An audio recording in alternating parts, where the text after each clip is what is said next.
21 அம்ச கோரிக்கைகளை வலியுறுத்தி வருகின்ற பிப்ரவரி 3ஆம் தேதியிலிருந்து ஒரு காலவரையற்ற வேலை நிறுத்தம் என்பதை செய்ய இருக்கின்றோம். இந்த புதிய பங்களிப்பு ஓய்வூதிய திட்டமான டேப்ஸ் திரும்ப பெற்று பழைய ஓய்வு திட்டத்தை அமல்படுத்துவதே தமிழ்நாடு அரசு ஊழியர் ஆசிரியர்களுக்கு அவர் கொடுத்த வாக்குறுதியை காப்பாற்றுவதாக. முதல்வர் எங்களை எல்லாம் அரசு ஊழியர்களையும் ஆசிரியர்களையும் நன்றாக ஏமாற்றி விட்டார்.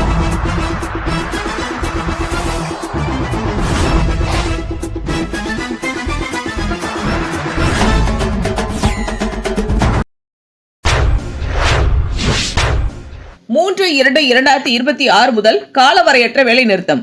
ஏசிடிஓ ஜிஇஓ அதிரடி அறிவிப்பு. சென்னை சேப்பாக்கத்தில் உள்ள பத்திரிகையாளர் மன்றத்தில் ஏசிடிஓ ஜிஇஓ சார்பில் செய்தியாளர் சந்திப்பு நடைபெற்றது.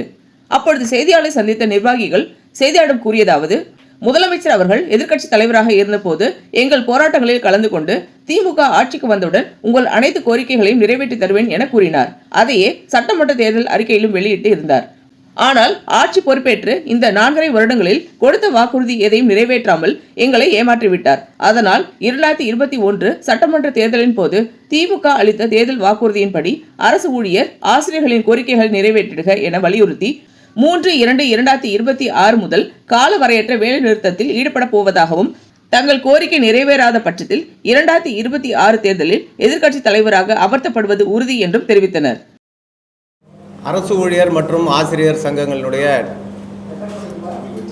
கூட்டு நடவடிக்கை குழு ஆக்டோஜியோவினுடைய மாநில தலைமை அமைப்பாளர் இரா பாலசுப்ரமணியன் இன்றைக்கு 21 அம்ச கோரிக்கைகளை வலியுறுத்தி வருகின்ற பிப்ரவரி 3ஆம் தேதியிலிருந்து ஒரு காலவரையற்ற வேலை நிறுத்தம் என்பதை செய்ய இருக்கின்றோம். அதில் முக்கியமான கோரிக்கைகளாக இன்றைக்கு பார்த்தீங்கன்னா,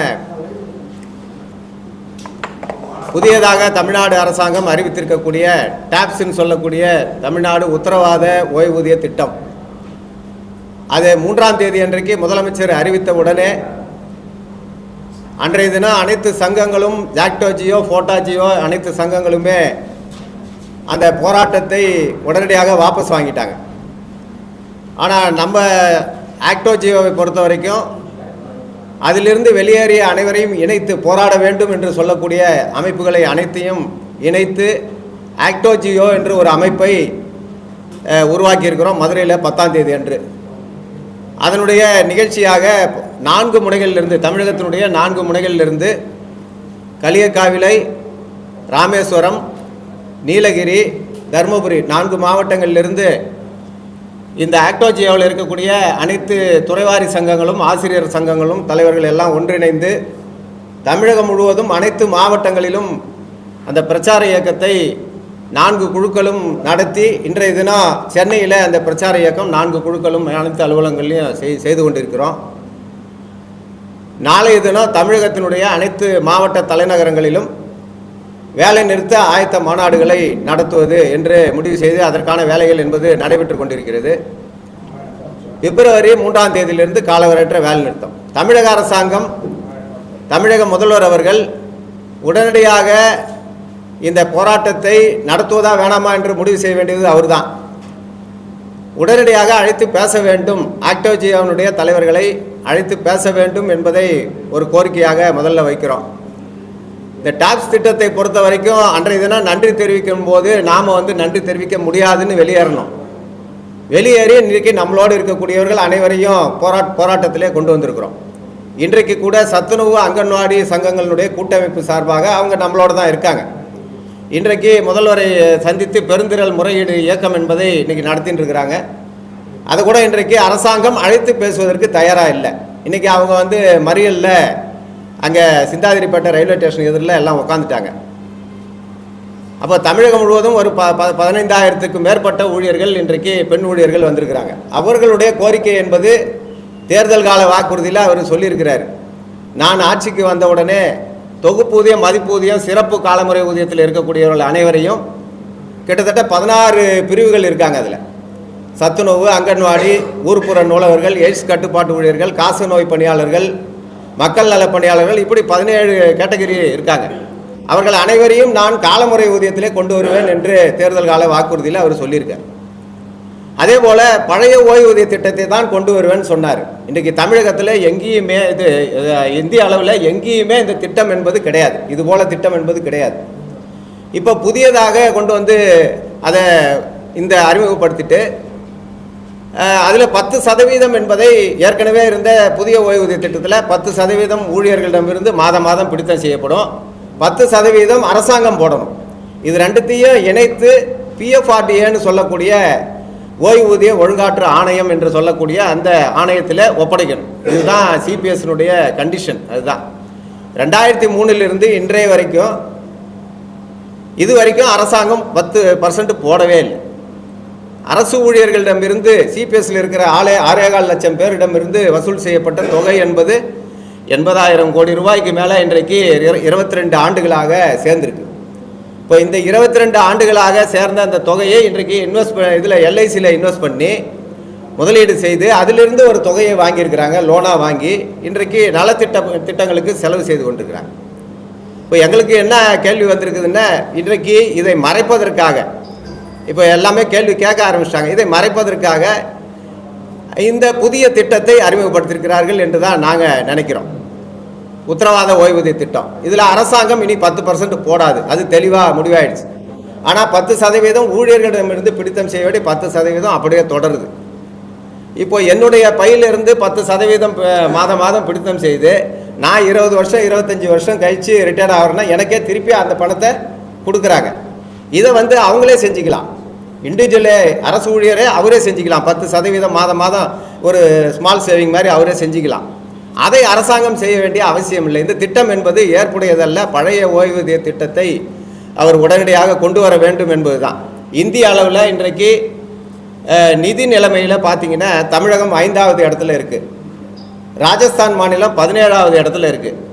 இன்றைக்கு 17வது மாநிலத்தில் இருக்கக்கூடிய அந்த ராஜஸ்தான் மாநிலத்தினுடைய முதல்வர் அவர்கள் புதிய ஓய்வூதிய திட்டத்தை ரத்து செய்து பழைய ஓய்வூதிய திட்டத்தை அறிவிச்சிட்டு, நிதி பிரச்சனை இதனால் எதுவும் இல்லை, உங்களை போன்ற பத்திரிகையாளர்கள் கேட்கின்ற போது நிதி பிரச்சனை எங்களுக்கு எதுவும் இல்லை, இதை அறிவித்ததுனால பற்றாக்குறை என்பது எதுவும் இல்லை அப்படின்றத சொல்லியிருக்கார். 17வது மாநிலத்தில் இருக்கக்கூடிய நிதி நிலைமையில் 17வது மாநிலத்தில் இருக்கக்கூடிய ராஜஸ்தான் முதல்வர் அவர்கள் தெரிவிக்கின்ற போது 5வது இடத்தில் இருக்கக்கூடிய தமிழ்நாட்டில் ஏன் இந்த திட்டத்தை கொண்டு வந்தார்கள் என்பது தான் எங்களுடைய கேள்வி. நாங்கள் ஒன்றும் கேட்கல, அவரே தான் சொன்னார், தேர்தல் கால வாக்குறுதியாக அவரே தான் சொன்னார் பழைய ஓய்வூதிய திட்டத்தை கொண்டு வருவோம்னு சொன்னார்.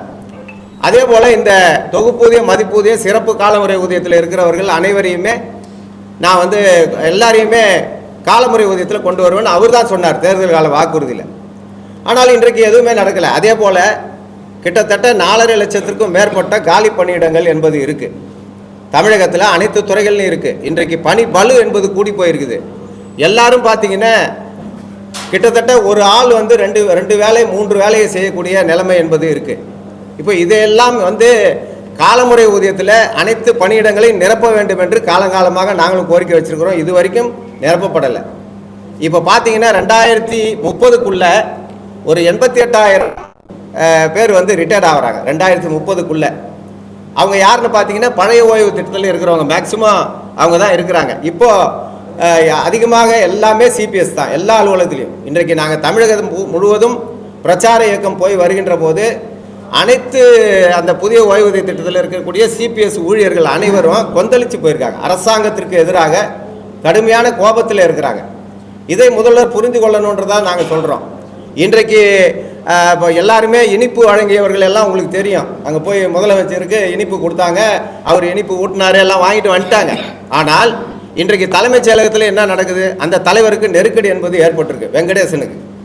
இப்போ அந்த தலைமைச் செயலக அலுவலகத்தை கேரவ் பண்ணி பெண் ஊழியர்கள் தான் அதிகமாக இருக்கிறாங்க. அவர்கள் எல்லாம் இன்னைக்கு என்ன சொல்கிறாங்க, தீர்மானம் இயற்றி முதலமைச்சருக்கு இந்த பழைய ஓய்வூதிய திட்டத்தை தான் நாங்கள் கொண்டு வருவோம் என்று சொன்னார் இல்லையா, அதை அறிவிக்க சொல்லுங்கள், இதை ரத்து பண்ண சொல்லுங்கள். இல்லை என்று சொன்னால் நாமும் வேலை நிறுத்தத்துக்கு செல்வோம் என்பதை அவர்களும் இன்னைக்கு ஆணித்தரமாக சொல்லியிருக்காங்க. தலைவருக்கு நெருக்கடி என்பது ஏற்பட்டிருக்கு. அந்த பக்கமே இன்னமும் அவர் போகலை. இதுதான் நிலைமை.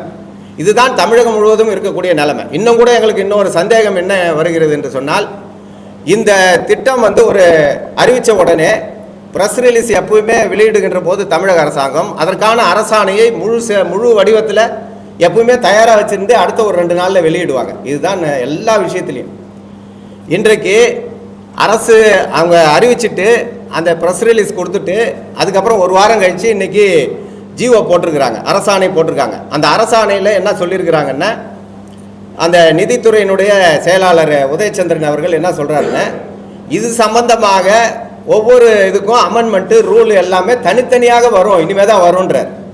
அப்போது ஒரு அரசாணையை முழுமையாக போடவில்லை என்பது தான் நாம் இதில் பார்க்கின்றோம். இப்போ கூட எங்களுக்கு என்னன்னா, இந்த திட்டத்தை ஏற்றுக்கொள்கிறார்களா ஊழியர்கள் அல்லது கடுமையாக எதிர்ப்பு தெரிவிக்கிறார்களா என்பதை ஒரு பரிச்சாத்தமாக பார்ப்பதற்காகத்தான் இந்த அரசாணையை வெளியிட்டிருக்கிறார்கள் என்பது கூட எங்களுக்கு மனசில் இருக்குது. இப்போ கூட நேரம் ஒன்றும் ஒரு இதாகல. தேர்தல் அறிவிப்பதற்கு முன்பாக முதலமைச்சர் வந்து சட்டமன்றத்தில் தான் அறிவிக்க வேண்டும் என்ற அர்த்தம் இல்லை. ஏற்கனவே இந்த டாப்ஸ் திட்டத்தை அறிவித்ததே சட்டமன்ற கூட்டத்தொடருக்கு முன்னால் தான் அறிவித்தார். அதனால் அவர் என்ன எங்களை பொறுத்த வரைக்கும் இந்த திட்டத்தை உடனடியாக அவர் அறிவித்திருக்கக்கூடிய திட்டத்தை ரத்து செய்துவிட்டு பழைய ஓய்வூதிய திட்டம் அனைவருக்கும் பொருந்தும் வகையில் அவர் வந்து அறிக்கை வெளியிடணும், அரசாணை வெளியிட வேண்டும் என்பதை இந்த நேரத்தில் கேட்டுக்கொள்கிறோம். ஆசிரியர்களுடைய கோரிக்கை வந்திருக்காங்க, 2 ஆசிரியர்கள் இருக்காங்க. இந்த 2 ஆசிரியர்களுக்கான கோரிக்கையை வந்து அவங்க சொல்லுவாங்க, முழுசாக சொல்லுவாங்க. நான் சொல்கிறத விட அவங்க சொல்வது என்பது தான் சரியாக இருக்கும். இன்றைக்கு ஆசிரியர்கள் எப்படியெல்லாம் பாதிக்கப்பட்டிருக்கிறார்கள் என்பதை அவர்கள் சொல்லுவாங்க. இதில் இன்னொரு கோரிக்கை என்பது சாலை பணியாளர்களுடைய 41 மாத ஊதியம். அதாவது ஏற்கனவே அவர்கள் அந்த போராட்ட காலத்தை பணிக்காலமாக மாற்றி நீதிமன்றத்தால் உத்தரவு வாங்கி அந்த உத்தரவை கூட இன்றைக்கு அமல்படுத்தாத ஒரு அரசாங்கமாக இருக்கிறாங்க. சாலை பணியாளர் சங்கத்தினுடைய தலைவர் வந்திருக்கிறார்.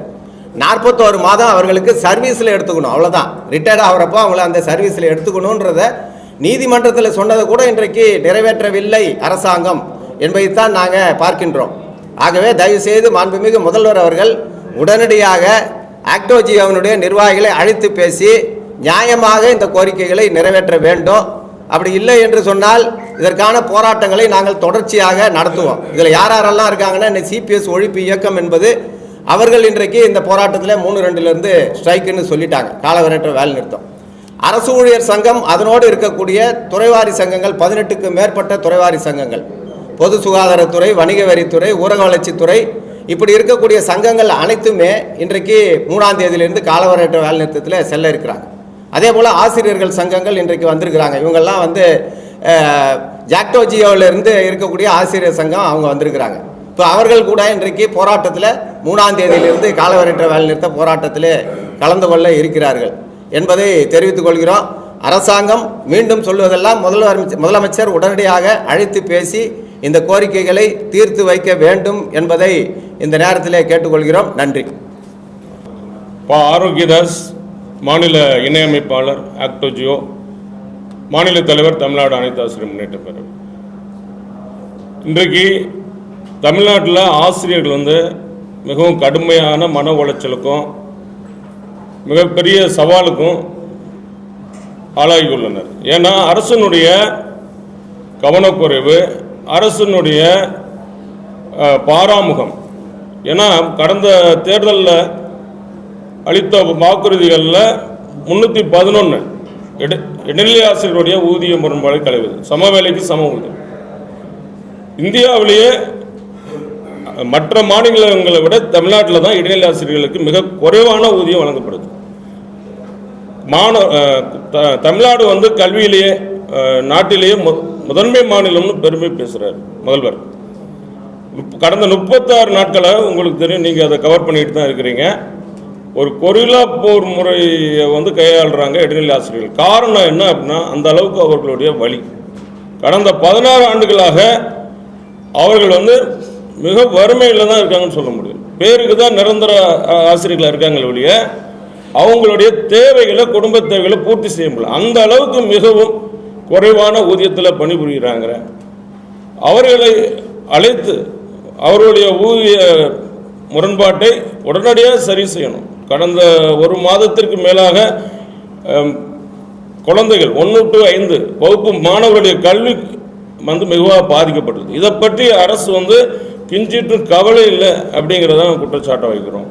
ஏன்னா முதல்வர் அன்றைய தினம் கடந்த ஆட்சியில் போராட்ட களத்துக்கே வந்து நாங்கள் இந்த கோரிக்கையை நாங்கள் செஞ்சு தரோம், போராட வேண்டாம்னு சொன்னார். அரசு ஊழியர் ஆசிரியர்களை, இடைநிலை ஆசிரியர்களையும் சரி, பழைய ஊதிய திட்டம் கேட்டு போராடினவங்களையும் சரி அழைச்சு, நீங்கள் இந்த ஆட்சியில் போராடுவது வேஸ்ட்டு, நாங்கள் வந்த உடனே உடனடியாக இந்த கோரிக்கை நிறைவேற்றணும்னு சொல்லிட்டு இன்னைக்கு 1 மாதத்திற்கு மேலாக இந்த ஆசிரியர்களை அலைக்கழிப்பது, அவர்களை சட்டையை கழிப்பது, அவர்களை தாக்குவது, காவல்துறையை கொண்டு தாக்குவது உள்ளிட்ட அவல நிலை ஏற்பட்டுள்ளது. அதனால் உடனடியாக மாண்பு முதல்வர் அவர்கள் இடைநிலை ஆசிரியர்களுடைய பிரதிநிதிகளை அழைத்து அவர்களுடைய கோரிக்கை, அந்த சமவேளைக்கு சமூக கோரிக்கை உடனடியாக நிறைவேற்றணும்னு கேட்டுக்கிறோம். இதற்கு மேலே இன்றைக்கு உங்களுக்கு தெரியும், டெட் பிரச்சனைன்றது ஒரு மிகப்பெரிய பிரச்சனையாக இருக்குது, நாடு முழுக்கும் வந்திருக்கு. ஆனால் தமிழ்நாட்டில் நமது அரசு என்ன செஞ்சுருக்காங்கன்னா, டெட்லேருந்து பாதுகாக்கிறதுக்கு பரீட்சை வச்சு நாங்கள் பாதுகாக்கிறோம்ன்றாங்க. அதாவது நீட்டு தேர்வு வேணான்னு சொல்லி நீட்டி முழங்குற இந்த அரசு டெட் தேர்வு விஷயத்தில் ஏன் பதுங்குதுன்னு தெரியல. செக்ஷன் 16 தமிழ்நாடு குழந்தைகள் கல்வி உரிமை சட்டம் 2011 செக்ஷன் 16 மாநில அரசை திருத்தி அதை ஜனாதிபதி ஒப்புதலுக்கு அனுப்புனா நாளையே இந்த சங்கிலியிலிருந்து இந்த பிரச்சனையிலிருந்து இந்த அரசாங்கம் வந்து விடுவிக்க முடியும். ஆனால் என்ன செஞ்சுறாங்க, அதாவது கருது அறுக்க தெரியாதவனுக்கு 52 கற்கருவான்னு சொன்ன கதையா, நான் டெட்டு மதிப்பெண்ணை குறைக்கிறேன், நான் என்னென்னமோ பண்ண போகிறேன், பாடத்திட்டத்தை குறைக்க போகிறேன்னு சொல்லிட்டு ஒரு சில ஆசிரியர் சங்கங்கள், ஜால்ரா சங்கங்கள் வந்து சொல்கிறத கேட்டுட்டு இவர்கள் வந்து உடனடியாக ஸ்பெஷல் டெட்டுன்னு ஒரு தேர்வு வைக்கிறோன்றாங்க. அதில் என்ன ஆசிரியர்கள் எதிர்பார்த்த எதுவுமே இல்லை. ஒரு 4 முறை தேர்வு வைக்கிறது ஸ்பெஷல் டெட்டு அப்படின்றாங்க. அதனால பாடத்திட்டம் மாற போறதில்ல. இந்த மதிப்பெண்ணை குறைக்கிறதுனால அனைத்து ஆசிரியர்களும் தேர்ச்சி பெற போறதில்லை. முதல்ல இயற்கை நீதிக்கு மாறான தீர்ப்பை எப்படி இந்த தமிழக அரசு ஏற்றுக்கொள்வது? ஒரு பக்கம் உச்சநீதிமன்றத்தில் நாங்கள் சீராய்வு மனு போட்டிருக்கோம்னு சொல்லிட்டு, மறுபுறம் தேர்வு விரைந்து நடத்துறதுக்கு இந்த அரசு வந்து முயற்சி செஞ்சிட்டு இருக்கு. தேர்வுனா ஃபெயில்னு ஒன்று உண்டு உறுதியா. 2 வருஷத்துக்குள்ள உங்க தேர்வு 2.5 லட்சம் பேர், அவங்க சொல்றபடி 4 லட்சம் பேர்ன்றாங்க. இந்த 2.5 லட்சம் பேர்ல நிச்சயமா ஒரு 10,000 நாளும் ஃபெயில் ஆவாங்க. அவங்கள வீட்டுக்கு அனுப்புறதுக்கு இந்த அரசாங்கம் தயாராகிட்டு இருக்கா? இல்லை மத்திய அரசு கிட்ட வலியுறுத்த முடியாத அரசாங்கமாக இருக்குது. மத்திய அரசு கிட்ட இந்த விஷயத்தை, நாடு முழுக்க இருக்கிற பிரச்சனையை கூட இவர்கள் பேசி தீர்க்க முடியல அப்படின்றது மிகப்பெரிய வருத்தத்துக்குரியது. அதனால தமிழ்நாடு வரக்கூடிய பட்ஜெட் கூட்டத்தொடரில், இடைக்கால பட்ஜெட் கூட்டத்தொடரில் நாங்கள் பழைய ஊதிய திட்டத்தை நாங்கள் எதிர்பார்க்குறோம். அதே போல சமவேளைக்கு சம ஊதியன்றது இன்றைய பட்ஜெட் கூட்டத்தொடர் வரைக்கும் இழுக்கக்கூடாது. இன்று நம்ம பிரஸ் மீட் பார்த்த நம்ம முதலமைச்சர் பார்த்தார் அப்படின்னா உடனடியாக அழைத்து அவர்களை இன்றைய ஜனவரி 31க்குள்ளாகவே இந்த பிரச்சனையை முடிக்கணும்னு நாங்கள் கேட்டுக்கிறோம். ஏன்னா இது அவர்களை இன்னும் போராட விடுறதுனால அவர்களுடைய உடல்நிலை பாதிப்பு மட்டும் இல்லை, மாணவர்களுடைய கல்வி நல்ல மிகவும் பாதிக்கப்படுதுன்றதுனால 2.5 லட்சம் ஆசிரியர்களை, மூத்த ஆசிரியர்களை பாதுகாக்கிறதுக்கு உடனடியாக தமிழ்நாடு சட்டமன்றத்தில் section 16 RT act 2011, Tamil Nadu RT act 2011 ஒரு இவர் மத்திய அரசுக்கு கடிதம் எழுதுறார். மத்திய அரசுடைய செக்ஷன் 23 வேற, நம்ம தமிழ்நாட்டில் இருக்கிற செக்ஷன் வேற. அதனால இவர் செய்யறதை விட்டுட்டு அவர்களை எதிர்பார்க்கிறாரு. தமிழ்நாடுக்குன்னு சட்டமன்றம் இருக்கு, நிச்சயமா இவங்க சட்டம் பாஸ் பண்ணாங்கன்னா தமிழ்நாடை பின்பற்றி அனைத்து மாநிலங்களும் வந்து தமிழ்நாட்டுக்கு வந்து மிகவும் பாராட்டு கிடைக்கும். நாடு முழுக்க இருக்கிற ஆசிரியர் வரவேற்பார்கள். இவர்கள் தேர்வு நடத்தும் சில ஜால்ரா சங்கங்கள் சொல்றதை கேட்டுட்டு இவர்கள் வந்து அரசாணை பிறப்பித்த அரசாணை உடனே திரும்ப பெறணும், அரசாணை 231 திரும்ப பெறணும். 2 தேர்வு முறையை நாங்கள் வந்து இந்த ஆக்ட் எதிர்க்கிறோம். சமூக நீதினு சொல்லிட்டு நீட் தேர்வு வேணான்னு ஒரு தேர்வுக்கே இவர்கள் கொடி பிடிக்கிறாங்க. அரசியல், அதன் மூலமா அரசியல் செஞ்சு ஆட்சிக்கு வர்றாங்க. இப்போ அந்த தேர்வு 1 to 8 ஆர்டி ஆக்ட் படி டெட்டு வேணும் தான். ஆனால் 9th மேலே 9th 10th இப்போ 11th 12th போட்டி தேர்வு வைக்கிறாங்க. இன்னும் இவர்கள் என்ன செய்யறாங்கன்னா 2 தேர்வு வைக்கிறாங்க. இது வந்து தமிழ்நாட்டு மாணவ ஆசிரியர் பயிற்சி முடித்தவங்களுக்கு, பிஎட் முடித்தவங்களுக்கு மிகப்பெரிய ஒரு மன உளைச்சலாக இருக்குது. அதை வந்து ஒரு தேர்வு முறையை கொண்டு வரணும். அப்படிங்கிறது தான் எங்கள் ஆக்டிவிட்டியுடைய ஒரு கருத்தாக இருக்குது, அது ஒரு கோரிக்கையாக இருக்குது. அதனால் முதலமைச்சர் அவர்கள் இந்த உறுதியளிக்கப்பட்ட ஓய்வு திட்டம்னு சொன்ன அது உறுதியளிக்கப்படாத ஓய்வு திட்டம், குறைந்தபட்ச ஓய்வூதியம் என்னன்னு சொல்லலை, எத்தனை ஆண்டு பணிபுரிஞ்சா முழு ஓய்வூதியம்னு சொல்லலை. இப்போ எல்லாரும் என்ன செஞ்சுட்டு இருக்காங்கன்னா, எத்தனை ஆண்டு பணிபுரிஞ்சாலும் 50% பேசிக்கிட்டு இருக்காங்க. ஆசிரியர் அரசு ஊழியர்களை இவங்க என்ன செய்யறாங்க, இவர்கள் போடுற ஜியோவிலே தெளிவில்லை. இதனால ஆசிரியர் அரசு ஊழியர்கள் மிகவும் குழப்பத்தில் இருக்காங்க.